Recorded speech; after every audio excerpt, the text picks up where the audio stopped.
Danes slišimo pri sveti maši. Ko je šel Jezus ob Galilejskem jezeru, je zagledal Simona in Andreja, Simonovega brata, ki sta metala mrežo v jezero, bila sta namreč ribiča. Jezus jima je rekel: "Hodite za menoj in naredil vaju bom za ribiča ljudi."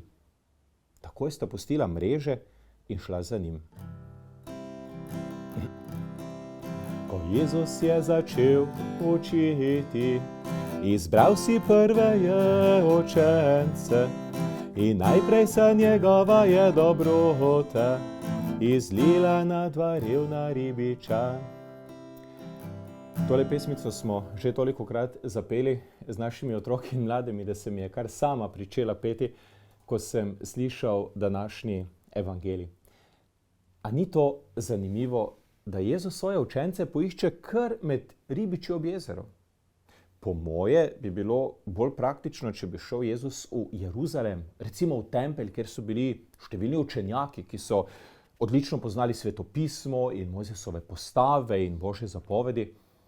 Mogoče bi Jezus s njim lažje povedal, da je on Božji sin in bi potem oni šli o tem povedati drugim. Ampak ne, Jezus je šel kar do jezera in povabil nekaj ribičev in enega davčnega uradnika in še nekaj drugih.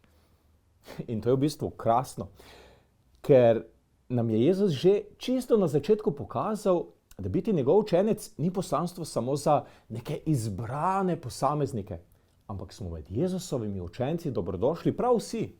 Ribiči in teologi, kmetje in medicinske sestre, učitelji in železničari, sladoledari in računalničari, nogometaši in pianisti, otroci ter mamice in ati, vsi, ne glede na to, s čim se v življenju ukvarjamo, smo ob tem lahko tudi Jezusovi učenci. Pomembno je le, da smo pripravljeni biti z Jezusom, ga poslušati, torej poslušati njegovo besedo, zapisano v Svetem pismu, poslušati tudi njegove zapovedi in nasvete, ki nam je govori o našem srcu. Smo pripravljeni tudi mi odgovoriti Jezusu ok, tako kot Matej v naši pesmici? In rekel mu je Matej: "Hodi za menoj." Ok, Matej je vstal in šel za njim. In rekel mu je Matej: "Hodi za menoj." Ok, Matej je vstal in šel za njim. Lepo nedeljo nam vsem želim.